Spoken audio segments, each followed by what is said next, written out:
All right, everybody, here's our table with all our 5 tools that you should have in your shop. I'm going to start over here on this side with what's called a dial caliper. If you've never seen one of these before, this is a measuring device. It's very accurate. It's used for measuring items that are smaller that you're going to be working on in your truck. If you want to tell what size a bolt is, you can use this tool to tell the diameter. If you want to drill a hole or you want to measure a pin or something that you're rebuilding and you need to be accurate with, this tool is a must-have.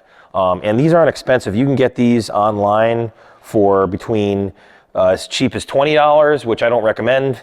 But if you get one that's, $60, $70, $80, usually right around that range, they're pretty good.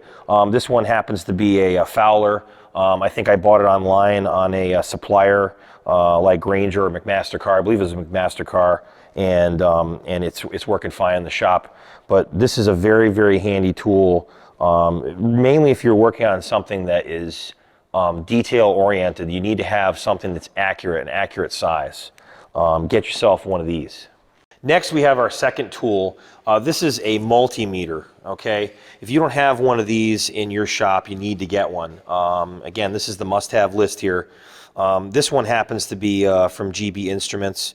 This is used to measure alternating current, DC current, your resistance, and a multitude of other things in your electrical system for your car or your truck. Mainly I use this for DC voltage. If you want to see if your alternator or your generator is working on your older car or truck, or matter of fact any modern vehicle, you can use this on as well. You want to troubleshoot wiring, figure out if there's continuity from one end of a wire to the other end, there's a break or something, or problem. This is the thing that's going to tell you what you need to do. And find out if something's broken or not. Extremely handy. A lot of them have a buzzer function on them down here. Try to get one with the buzzer function. It makes things easier to diagnose continuity as well, specifically. The scale on these two, this is an analog model. It has an actual needle that moves back and forth. I recommend that as well. The digital models are more common. They have a digital readout.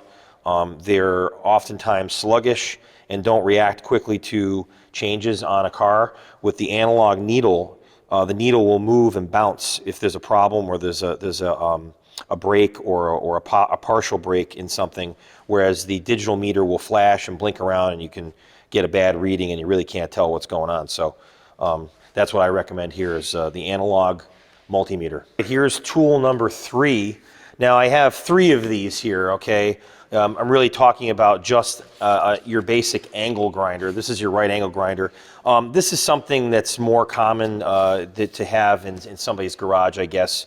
But I just wanted to talk about this because I use these extensively in working on antique cars, antique fire trucks, and everything else we work on here. And I have 3 of them laid out to show you the different types and the positives and negatives here. This one here is a Makita. That's my favorite brand to use. This one is, it's made better, it works better, it lasts longer. This one here is a cheapo. I got another, I can't remember where I got this, but it's a Porter cable. It's the bearings. The main thing on one of these is the bearings here in the head, the drive head, and this one's very noisy and it runs really fast, actually faster than I think it should be. You really want to kind of pay attention to that when you're getting one of these. And here's down here is a DeWalt. This one works fairly well, but it's kind of noisy. Again, the gears and the bearings in the front are very noisy from day one. And the other reason I had these 3 out here is, these aren't very expensive to get. You can buy the cheapo ones like this. They work pretty good. For the homeowner, they're going to be fine. Try to, if you can, grab a couple of these, because if you're doing a lot of cutting and a lot of wire wheeling, grinding, whatnot, it takes a lot of time to pain to have to undo this and change out every time you want to do wire wheeling versus cutting or versus the abrasive disc right here. So I just have 3 of them, and I just grab the one that has the right head on it, and saves me a lot of time. So I'd recommend definitely getting yourself a right angle grinder. This is a 4.5-inch diameter style. It's the most common. and it's going to really help you out in your shop. And now we move over here, and these are a unique item, okay? Now, there's going to be some people out there that look at this and go, what the heck is that? And there's going to be some other guys that say, I know what that is, but why are you talking about this in a hot rod shop or a fire truck restoration shop? Well, these are for woodworking. These are parallel clamps. These are very common in a woodworking shop, and they happen to work very well when you're working on an antique vehicle. How many times have you had to hold something or try to mount something on a chassis, or you're working on your workbench and you need to hold something down? C-clamps, they're nice, but sometimes they can't reach into tight spaces. These things have a long reach on them. They're made out of wood. They still make these brand new. You can buy these. These happen to be Jorgensen's. They're, I think, a Norwegian brand or whatever. But they come in different sizes, and they're parallel clamps because when you rotate them like this, they close up, and then if you rotate them the other way, they open up. And it's very quick and easy to use these. Let's say you have a cross member you want to put on your frame and you're by yourself working, you want to hold this up there, position it. You go up there and put the clamp on, and then you use the back one or the front one and you tighten up, and you're going to see it's no longer parallel. It will tighten up and pinch in on an item. Or you can adjust this. If it's too wide, you can adjust it in just by going like this, and now it's a little bit narrower, and you can tighten it up. And you can put it right on the end of the bench, and it'll hold itself right there. They're really handy. You know, they're one of those weird tools that I figured out over the years to help me out working on stuff, and I just want to show you guys these.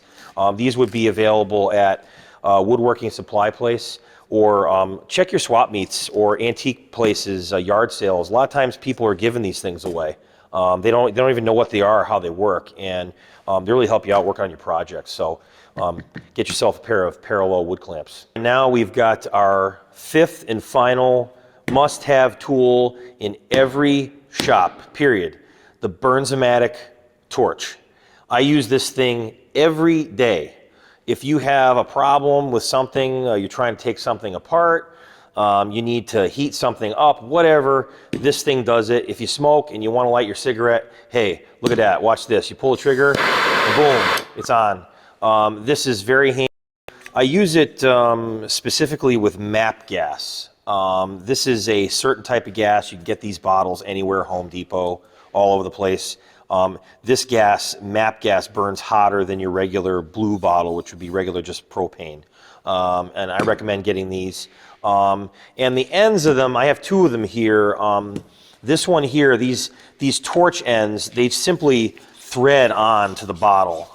So you just buy the bottle. If you've never seen one of these before, you buy the bottle and there's a little cap on it, and then you buy these units. It's a standard size. They're all the same, no matter what the manufacturer. And you thread this baby on here, and you can use these and interchange them all the time. Now, this style here has a variable air nozzle, and it has a quick trigger. And as long as you're holding the button, it works. This is the one I use 90% of the time. This one here is a little different style. You turn this dial in the back, and then you hit the trigger, and it will stay on. And as you turn the dial in or open it up, it increases and decreases the flame. This style is handy for, again, I'm not touching it. If I'm trying to heat something, solder something, whatever, I can use this. But, you know, again, most of the time, I'm using this style here. I want to put the heat to it. I can turn it down. It's got a better variable control on it as well. As you can see the flame, I can get the flame way down. If I want to burn something or melt some wiring, I'm trying to be close to something that's flammable, I can keep the heat down. But again, every garage, you should have one of these. Even if you're not working on your car or your truck, you're going to use this in your house. If anything gets stuck, you know, you can use these to heat stuff up and get rid of rust problems and get nuts and bolts that are rusty loosened up. So get yourself one of these. It's not expensive. These are about, cost you about $35-40 for this kit for the torch tip, and it comes with a bottle. All right, everybody, that was the top 5 tools for today that I wanted to show you guys that you should have in your shop. I just wanted to remind everybody to like and subscribe to the videos here you see on YouTube. If you like this stuff, let us know, subscribe. And we want to do a bunch of more videos. I want to talk about some other projects we're doing in the shop. We're going to be working on some early Ford stuff coming up. So if you're into that, stay tuned. We're also going to be doing some antique fire truck stuff and even some antique tractor stuff. So keep it in mind. I want to give a shout out to Old Yankee Speed Company. We're actually going to be doing a little thing with Old Yankee Speed Company coming up. And I also want to give a shout out to Iron Trap Garage. That's a really cool bunch of guys down there in PA. And they got a really cool YouTube channel. Check them out. Nice guys. And I hope this helped everybody. And you can utilize this in your shop, make things better, and be able to get those projects done. Remember, keep that old eye running.